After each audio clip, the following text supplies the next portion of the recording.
most original and creative talent in our business. Would you welcome Mr. Orson Welles? Ladies and gentlemen, Orson Welles again, come to call for another visit.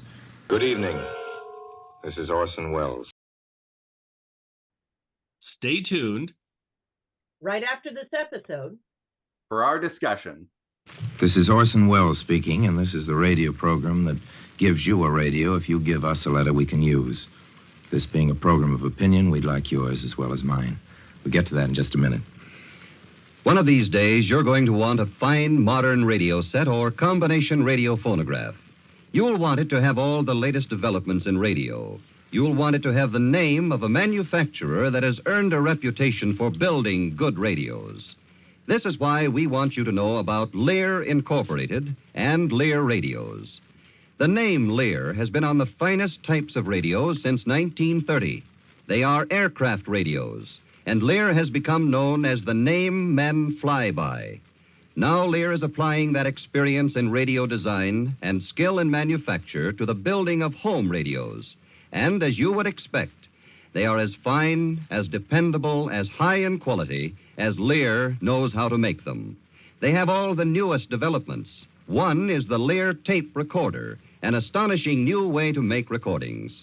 I'll tell you more about that later. We're sure that when you see and hear a Lear radio, you'll say right away, that's the radio I want. Remember the name, Lear, Lear.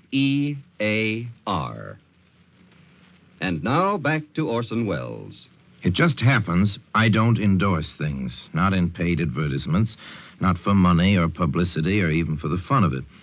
Because I'm a columnist, it happens I'm a magazine editor, and because of this radio program, I'm anxious for you to know that my opinion isn't for sale. Therefore, you won't find me on the billboards looking happy about any brand of cigarette, nor has my unlovely likeness been associated with a blended whiskey or a soda pop. With that assurance, you can imagine, then, that it came as something of a shock to me this week to see my name large and black in a lot of big space ads, blurbing, plugging, and plumping for, of all things on earth, a New York nightclub. Now, there are many things to be said for nightclubs in general and for nightclubs in particular, but I'm not the one to say them. Not so much, shall we say, as that I love nightclubs less, but that I love Earl Wilson more. For those among you who've never watched a floor show from behind a pillar and two busboys and in a howling draft, who've never been moved to pay $17 for a chicken sandwich, let it be known that few, very few nightclubs are truly comfortable or what you might call clubby places to spend a night. La Martinique, a well-publicized basement in the bowels of 57th Street, the nightclub with which my unauthorized recommendation has been recently associated, is not, if you ask me, one of the few exceptions to the rule just cited. Of course, you didn't ask me, but then the proprietors of Martinique didn't ask me either. When they started putting my name in their space ads, they asked for it. Well, the gist of the copy is a testimonial to a comedian by the name of Danny Thomas. And right here, I'm going to have to break down and confess that my case against the Martinique and its management is gravely weakened by my admiration for their good taste in hiring Danny Thomas. If I know such a thing when I see it, Danny Thomas is an artist, the authentic article. I've been watching Danny grow as an artist since he first presented himself in a tiny boîte in Chicago to that cut-rate clientele which keeps Rush Street fever flushed with neon after most decent folk have turned out their lights. Danny was pretty good then. He's pretty great now. I've heard him on the radio as Fanny Bryce's postman. You have too. A month ago, I watched him stop the show at the Shapery, and we've played more Army and Navy camps together than we can count. In the idiom of vaudeville, and speaking for the moment as one of his fellow entertainers who shared the bill with him, I can tell you that Mr. Thomas is well-nigh impossible to follow. And variety, there are two varieties of funny men. There are the gag slingers, and there are the clowns. I like the clowns. The gag slingers I loathe. Joe E. Lewis, Bill Fields, and Jimmy Durante make me feel good all over. They have, I'm sure, lengthened my life. The snappy dressers who tell jokes for their living, and it's a very good living, only serves to remind me of the old wheeze on the sundial. Yes, when the cuff shooter with a diamond ring informs me that a funny thing happened to him on the way to the theater, I think only of the ultimate joke, the gag older and grimmer than any of his. The one that goes, "It is later than you think." For me, it's never too late for the clowns, and it never will be. In a troubled world or in a brave new one, there'll always be time for people like Joe and Jimmy and Bill, time for what Bert Williams was, for what Chaplin was, and for what Danny Thomas can be. Now, Danny, like the other Danny, the incomparable Kay, is one of the deliberate buffoons. Like Danny Kaye, Danny Thomas is a clown by intention, not by birth. He isn't funny. He has the handicap of having to be funny by trying. But without trying very hard, Danny Thomas is very funny indeed. He has the rare attribute of sincerity and that most priceless thing, a sense of beauty. So look what's happened. The Martinique's publicity man who got me all riled up by publicizing my name to an endorsement I never wrote gets 3 minutes from me on the radio coast to coast and all for free. Yes, I'm very much afraid that until Danny Thomas gets his own radio show and makes a movie, those among you who go to nightclubs at all and get to New York at all this year are going to have to go to Martinique. But while you're there, don't sign anything without reading the fine print through a microscope. And don't laugh too loudly, or you may end up in a quarter page of a Hearst newspaper. Washington, D.C. Startling evidence has come before the eyes of certain key figures that the growing pro-German, anti-Russian, anti-British propaganda in this country can be traced to the agents of the old Nazi firm of I.J. Farben. Several U.S. senators now advocate that we should stop policing Germany. Senator Wherry wants to start mail service to Germany so that Germans' friends in this country can send them food packages. Ladies and gentlemen, his resolution to this effect bore the signatures of 34 United States senators. Of course, the senators have been pretty occupied of late. You may remember the bill to establish a permanent Fair Employment Practices Committee, a bill prohibiting discrimination by employers or labor unions because of race, creed, color, or national origin. Well, there isn't going to be any such thing. The senators decided against it. Not all the senators, mind you. Not even a majority of the senators. Just a noisy little club of claghorns. They kept talking about something else until their colleagues got so tired of the sound of their voices, that is, that the whole thing was dropped. That's a joke, son. A very sour joke.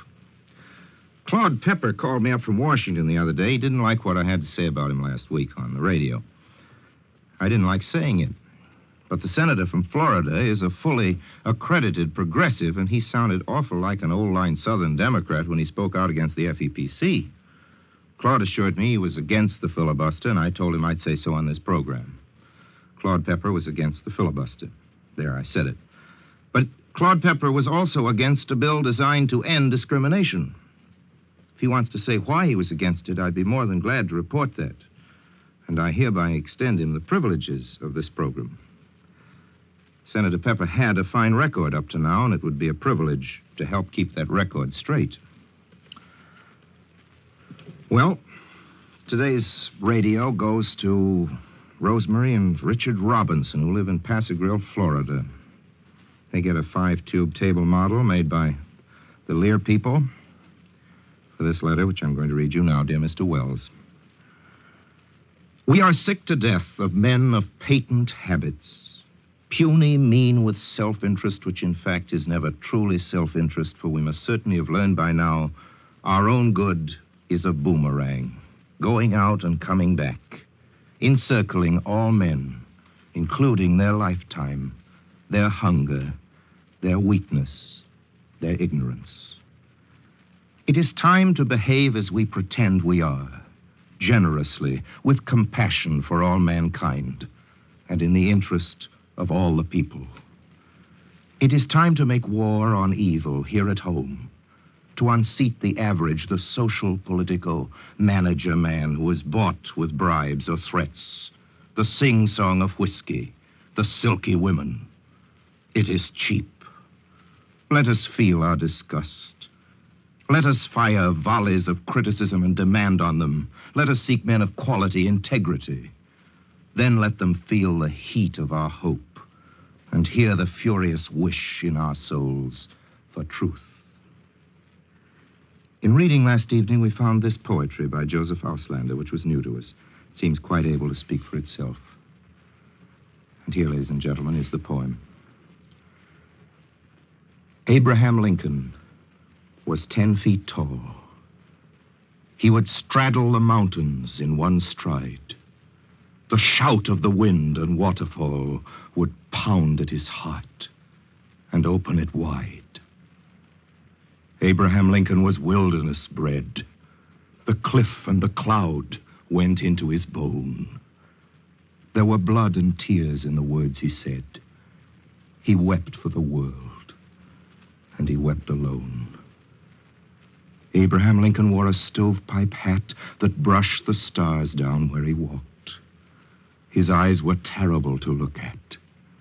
His eyes were black pools when he talked. Abraham Lincoln was Judah's lion. In anger. In gentleness, Judah's lamb. When he bared his breast to the Lord of Zion, that breast was the breast of Abraham. Abraham Lincoln dropped drops of blood in every battle, in every death. He stood with a sentry in sleet and mud, and the soldier gasped with Abraham's breath. O heart of anguish, now when our need of pity and peace in a dangerous hour grows desperate, now when the gospel of greed begets the crimson gospel of power, now when the cynic corrupts the soul and the bench is bought and we laugh at laws and we barter the gold of the aureole and kill the god and betray the cause, O human heart. Give us faith and fire. Help us believe, though against the fashion, to lift the world to your heart's desire, to heal the world with your heart's compassion. And now your attention, please, for an interesting announcement. For just a moment, let me give you a few more details about Lear radios, especially about the new Lear method of recording. This recording is done on tape. It's like the wire recorder, but has many additional advantages. Tape costs less, and as Lear has developed it, the tape does not have to be rewound. As soon as you've made the recording, it may be played back immediately. Tape recording, like wire recording, can be replayed for a lifetime. Yet anything you don't want to keep is wiped off the tape just by recording something else. This sound on tape is just one of the developments you'll find in Lear radios. Some have television, some shortwave, FM, and an entirely unique tuning control that lets you choose any station on the dial and adjust the volume without leaving your easy chair across the room. As to price, the finest radio phonograph console combination with television and everything costs about $500. At the other end of the line, there's a good-looking, capable table model at $19.95. Watch for Lear radios at your dealers. When you see them and hear them, you'll agree that you get the most in a radio made by Lear. L-E-A-R. Now back to Orson Welles, whose views and opinions are his own and do not necessarily represent the views of Lear Incorporated. I've just received a copy of the most startling order issued by any brass hat since VJ Day. This comes from the commanding general at Fort Banks in the harbor defense area of Boston. It was issued on January 18th, 1946, preparatory to a formal inspection the general made that day, and I quote, "At all formal inspections by the harbor defense commander or his representative of installation, including offices, shops, etc., all personnel, including civilian employees, will cease work and stand at attention during the inspection," unquote. This is the first known effort of the Army to apply military discipline to civilians in our days of peace. Let it be the last. Well, friends, I see my time's up. Thanks for letting me come to call. Please join me next time. Till then, speaking for my sponsors, the makers of Lear Radio, I remain, as always, obediently yours. This is ABC, the American Broadcasting Company. Well, hello again. This is Buck Benny speaking. Welcome to another episode of Orson Welles. And we have Vincent Longo here. Hey, Vincent. And we Hello. have Kathy Fuller-Seeley. And so we will chat about this episode of Orson. Um, let's go with Vincent first. Vincent, in this episode, what stood out to you? Yeah, so I mean, later in the episode, we get, politics as usual, which we can dive into a bit to help everybody. But the beginning is not strange. There are episodes like this, but he really starts it about how he doesn't advertise things, which I think is really interesting because a lot of people of certain generations really remember Wells towards the end of his career and his life advertising the heck out of everything, frozen peas, wine, you name it, he advertised it. But at this time, Wells really claims that he does not advertise for things. He doesn't put his name on things.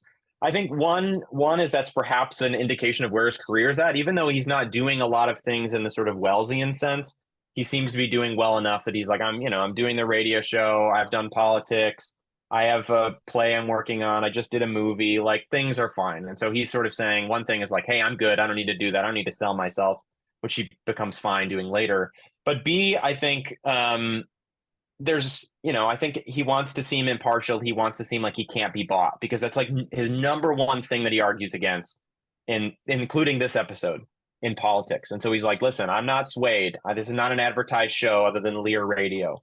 And so I think he kind of has to make that claim. But it seems a little hypocritical by the end because he's like, listen, I did not let the La Martinique, which is like this pretty big, famous nightclub in New York, use me as an advertisement. But by the way, I love the La Martinique. I don't love the club that much, but they are like a bastion of all things that are good in entertainment. And so it's a sort of like, are you sure that you don't actually like love the La Martinique? It's similar to that other episode where he's like, oh, I just had dinner in this place in Chicago. It's the best. I'm going to talk about it for 5-10 minutes. It seems very similar to that, but it is disclaimed like, not advertised, not an advertisement.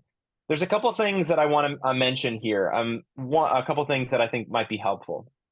One is that this is a small thing, but then I'll get to the big thing. He mentions that in nightclubs are not comfortable places and they're very expensive, which might seem like, oh, of course, nightclubs are really expensive and really uncomfortable. But this is actually not rather new in entertainment, but not the norm for entertainment at this time. Nightclubs are becoming bigger and bigger, especially because vaudevillians are looking for places to perform. Vaudeville continued to be played at big theaters and medium-sized theaters, but it wasn't as prevalent. And so a lot of particularly musicians and comedians performed at nightclubs. This is really where this becomes really big and really big. And they were famously expensive, unlike movie theaters and even really vaudeville theaters that continued, which were made on mass entertainment for cheap prices. And so when he says $17 for a chicken sandwich, I actually did an analysis of how expensive nightclubs were. He doesn't mean they were $17, which they probably are today for a chicken sandwich. They were the equivalent of $17 today for a chicken sandwich. So what you expect when you go to a nightclub now is pretty much what you got. Beers were equivalent of like $10, $8. They were very expensive. And they kept people who did not have money, and they kept people largely who were minorities out for this reason. And so nightclubs were exclusive. And he mentions that at one point. He says, oh, I love Danny Thomas, which becomes this thing that we can talk more about. But he says, oh, you really probably don't know who Danny Thomas is unless you go to New York. And ... if you're white and wealthy, usually in particular. But this is important because you are seeing a lot of vaudevillians, which he mentioned several of them, performing in a way that unless they were also big into movies, you didn't get to see. And so he mentions like, I'm going to speak in vaudevillian parlance, or he says idioms or something. Vaudeville did have its own sort of language and different types of acts, and he does a good job of mentioning a couple that he really likes. I thought this was really fresh in that regard. But again, I was not super familiar with Danny Thomas. I'm hoping that you both can tell me a little bit more about him. He wasn't big at this time, and Wells, it seems to have ushered him in into the spotlight, perhaps even for a moment, until he becomes more famous later. Well, Danny would be huge at the nightclubs. I mean, that was his thing throughout the 40s, late 40s, mid 40s, like this into the 1950s, until he got his television show. But we got to remember, this is a time before television, pretty much. I mean, television is there, but it's the ultra rich that have it. there's not a lot being produced of any quality that's on it. In 46, it's really till about 1950 and Jack Benny coming across into television that it I gets would say quite no. better. The big change is Milton Berle in 48 and 49. They're on the East Coast, coming from the nightclubs and the vaudeville. But you're right. But Danny Thomas, we don't know about him until the film sitcom Right. of the. And I'm kind of saying quality. I don't think Milton Berle is considered all that No, much it's not quality. quality. It was popular, but we can't talk about it. Yes, yes. And then and the nightclubs I think were getting to be a big thing at this time because all the boys are coming back from the war. They're all getting dates and everything, and they want to go someplace and they want to do something. And this is the beginning of the baby boom, right? So this is where everybody's getting married and everybody's looking to have a good time, and so they're going out to nightclubs, and that's one place that a person it's still that way, right? You can take a date to a movie theater and they're like, okay, we can watch a movie together, but you don't have that much interaction. You're just both sitting there watching the film and so forth. Or you can go and say, oh, let's go to a nightclub, and then you can talk at the nightclub and you can watch the performer, and it just is more of a whole evening, and it looks to the person taking the person there. I think it's more impressive that you've taken them to something like that. Um, and I think there's no coincidence to the fact that this is when Danny Thomas gets his start, as you're saying. Certainly, Jerry Lewis and Dean Martin get together in 1946, and it's when they start doing their nightclub show, becomes huge in 46, 47, 48 time frame, which leads them to television and radio and all those things, and film as well. So it's just it's a rich time for nightclubs, and I'm glad that Orson mentions them, because it's again catching on to the beginning of something and seeing it and going, oh, okay, this is going to be big. Kathy, what are your thoughts on the whole nightclub thing in this episode? I certainly agree with you. This was New York's golden age. Broadway was so hopping. Radio was at its height in 1946, and I bet maybe Orson was appreciating another young generation of performers, since he had been the youngkin of the mid to late 30s. Hooray that he can say a nice thing about another young up and coming performer who was in fact Lebanese.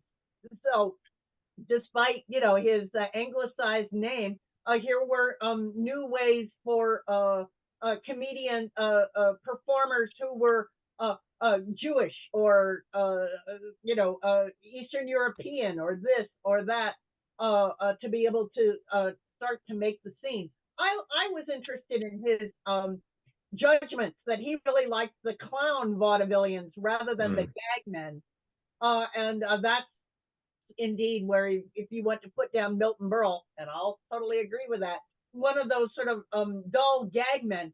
And yet I'm interested in both the shows we've been talking about today, about Orson commenting on something sort of at its beginning. This is with the nightclubs would be eventually the beginning of stand-up comedy that so rules today. I think if Orson were around today, he would probably say there are not very many clown comedians.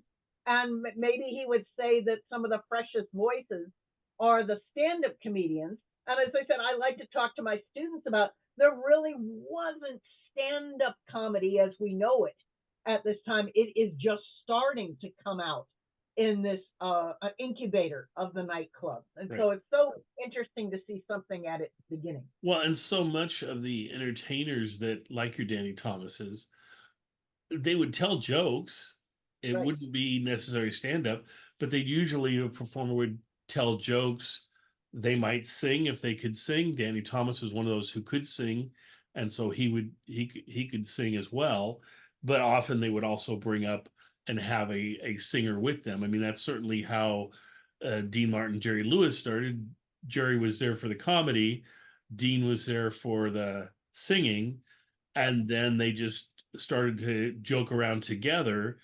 And that went bigger than either of their acts by themselves. And so they just morphed it into becoming an act together where they would work together. And so many times that's kind of the way it went. I think catching Danny Thomas at this time would be a little bit like seeing Bob Newhart in 1959, 1960, right at the beginning of Bob Newhart, or catching Eddie Murphy in 1981, 80, something like that, or Richard Pryor at the beginning of, or Steve Martin at the beginning of what would later come. And it says a lot that Orson could detect that in this beginning performer that's a neophyte at that point, that he's going to, without Orson realizing at the time, of course, going to blossom and become this huge performer. You were saying you'd like to know more about Danny Thomas. Well, Danny went into television and became the Danny Thomas show that he was on, which was a family show where he had a family and everything. But that blossomed into him becoming a producer and things. And so his daughter Marlo Thomas, he produced her show in the 1960s, That Girl. And then from there they produced a lot of shows, a lot of the hits and non-hits that you would have heard of. If you look, you'll see Danny Thomas is down there as one of the producers of the show. Kind of like, for Benny fans, Sheldon Leonard became kind of a big producer and produced a lot of great shows, your Andy Griffith shows and things. Well, and Danny Thomas was involved with Sheldon Leonard on some of those occasions. I think they both had a hand in the Andy Griffith show. Certainly the first sort of pilot for the Andy Griffith show was on the Danny Thomas show, where they had an episode that would spin off Andy Griffith's show from that, which was a huge success. So without Danny Thomas, we wouldn't have a lot of the great classic television shows that we have now. So.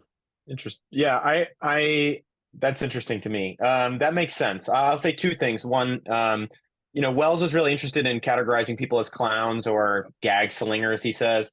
I packed this away, but I have a historical dictionary of vaudeville, and there were many more categories of comedians than two. I think that Wells sort of is over exaggerating here to make a point. I would, if we're only putting two categories, I would consider Jack Benny to be a gag slinger rather than a clown, and Wells is a big fan of his. But like, to say that he all of them should make me fall asleep or they should die, put us closer to death or whatever he does, yeah. I think is a little exaggeration. There are tons and tons of names for different types of acts, and they had them all different categorized. And I would say just the reverse of what he said. I would say the clown performer is the one that doesn't work for me as much as the gag performer. But if we're going to separate it that way, and I don't know, it depends on what you describe as gag and what you describe as clown. I think of clown as being kind of your Red Skelton and your Milton Berle, and I think of the gag comedian as more being maybe gag. I guess I think what he's talking about gag is sort of the one that's got that maybe more the Bob Hope rat-a-tat-tat style of presenting one gag after another. They're not really connected together. I'd say there has to be a third category, and the third category might be a storyteller or a sitcom-esque, whatever you want to call it, which would be more what appeals to me, which is your Bob Newhart, your Jack Benny's, folks like that. And we will notice that while he gave numerous names of clowns he liked and admired, he did not give any specific names of gagmen, although I thought Henny Youngman immediately. But no, again, he was a little. Who did he list as clown? I'm trying to remember. So I mean, there are one that's unlike the other, which is what I wanted to mention next. So he mentions Danny Thomas, Jimmy Durante, Danny Kaye. There was a couple others that I'm forgetting. But there is definitely one that's unlike the other, which is Burt Williams, which is not a name that not everybody knows, but is perhaps the most famous, certainly the most famous black vaudevillian of the time. Not of the time, he was years before this, in fact. Yeah. But the most famous black vaudevillian who performed in blackface, which, as my students will always say, oh, blackface, throw it away, it's racist garbage. I'm not here to say that Burt Williams didn't engage in racist stereotypes, but Burt Williams is an extremely important performer, in particular, even for if we're thinking of the history of Black representation in entertainment. He was extremely popular with both Black and white audiences and all audiences. He took it very seriously as a part of representation of, of Blackness in America. And he's not getting talked about by a lot of people. And so I think Wells is in perhaps showing like his knowledge of entertainment and vaudeville here when he mentions Burt Williams, but certainly a major figure. Williams had been dead since like 1914, 1915. So I don't think, that would have been when he was born. I thought he died in the early 20s, but I could be wrong. I don't remember. I don't think Orson ever saw him, but Eddie Anderson, Rochester, the Benny Show, his greatest goal during this time was to make a biography film about Burt Williams and star in it.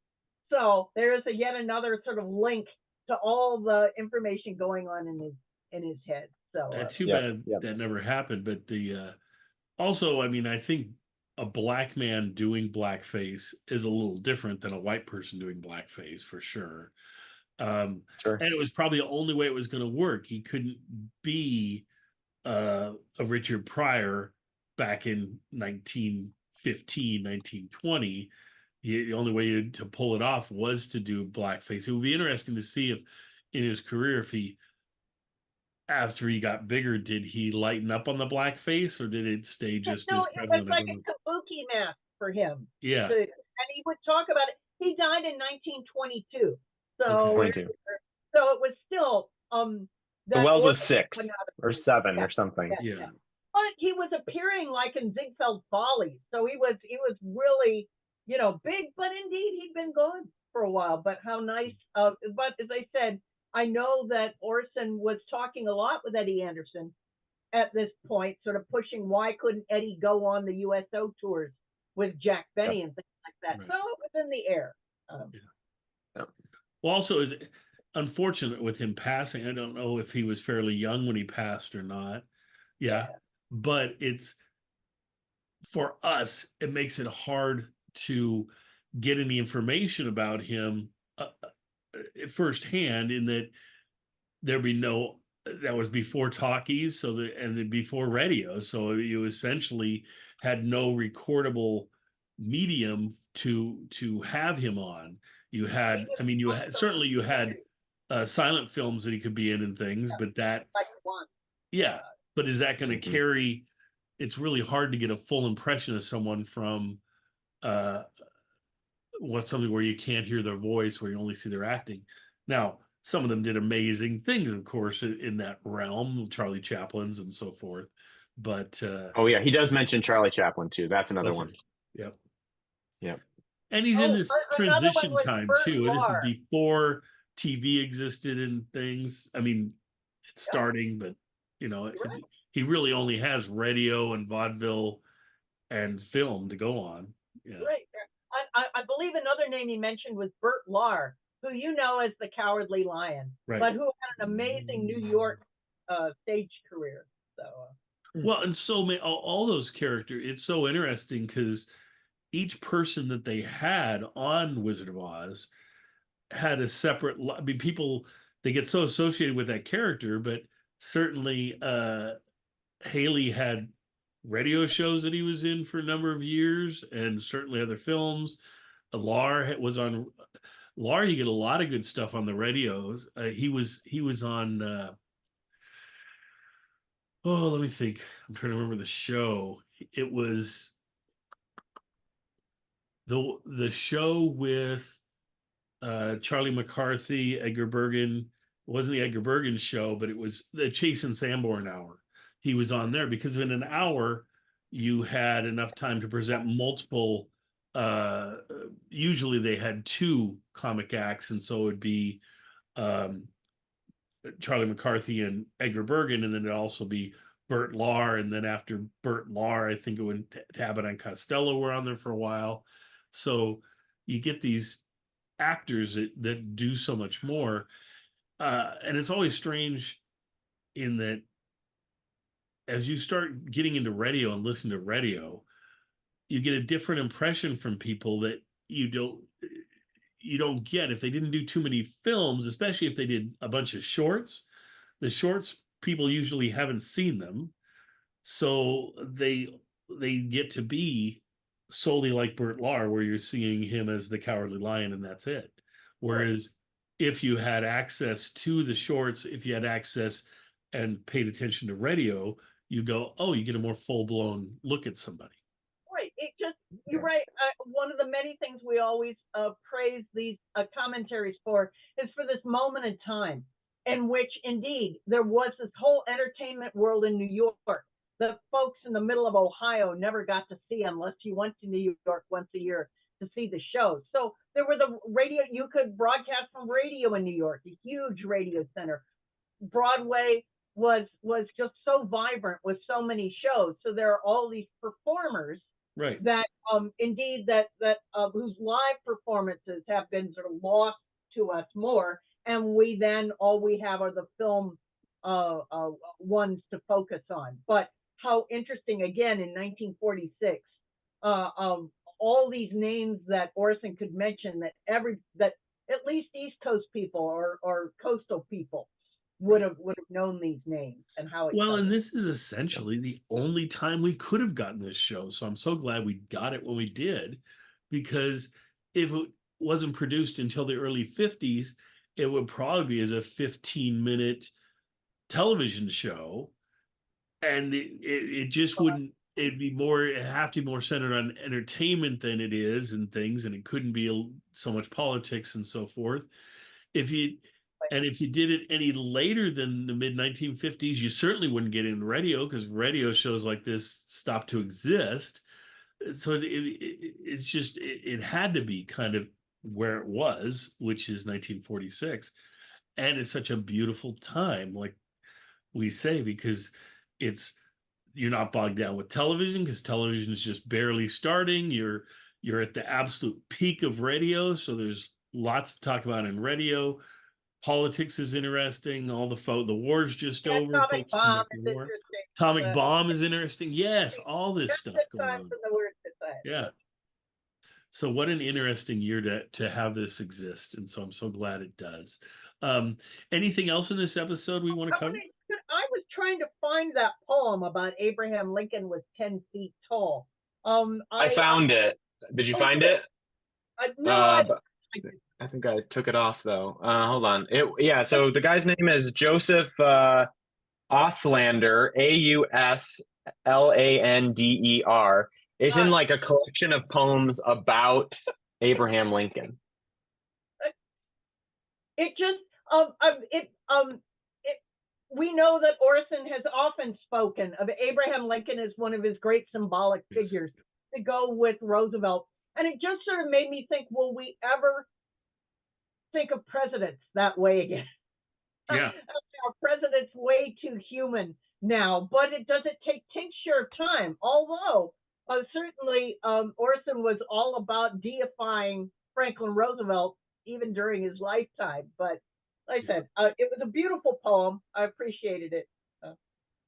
The letter is another letter that's like, again, up the rhetorical alley of everything Wells loves. It begins, it's like, again, I don't want to say Wells wrote the letter, but it's like, man, he just really picked everything that he wanted. So the beginning is what these people are like, oh, well, we're sick of people in politics only focusing on their self-interest. Like, we need to think about the worldwide people, because that's what's really good. And we don't want people to be hungry and starving or weak or ignorant or whatever he says. I'm like, okay. And then they just so happen to read off this sort of mythological version, this poem of Abraham Lincoln, which to me made me think, like you said, of sort of like the deification of Lincoln, but also like he's so deified, he can work on any political alley, right? Like, he's the party, the Republican Party is a party of Lincoln, but people will say, oh, he embodies everything that the Democratic Party is about. And you see, like, it's just all about his sweat and blood and passion. And it is a beautiful poem, but to me, it's just like, it's the usual, like, Abraham Lincoln is the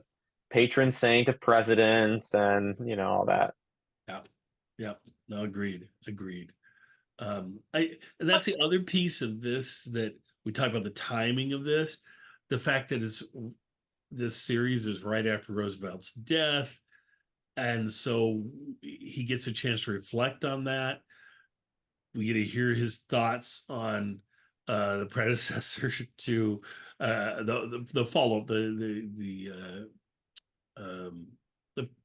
the upcoming presidents. The president followed him immediately, and then a little bit about we get to hear about Ike too before Ike was going to run for president or anything, but we get to hear Ike as more commander and things in the armed forces, and so that's kind of interesting here too. It's just what an interesting window this piece is. But Kathy, you were going to say something. Oh no, I was also going to mention that among the names he throws out this time is he mentioned Senator Claude Pepper, who had an extraordinarily long career, and I believe, although he's holding him up as one of the Southern senators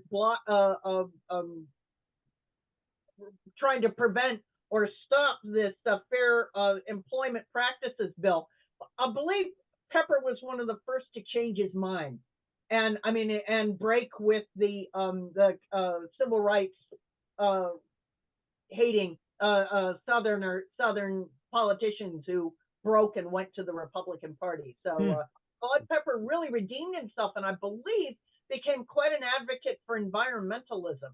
So it's so funny. Pepper was a very active senator up until I want to say the 90s. When I was a kid, he was kind of a Bernie Sanders of his day. It's like, yay, Claude Pepper. So. Well, that's why he's hanging out with Wells, though, right? I mean, that's the whole point of this. Wells seems to actually be talking to him and says, oh, Claude Pepper wanted me to let you all know that he is actually against the filibuster. And he was like, that's great and all, but also, Claude, like, the heck, why are you against this discrimination bill?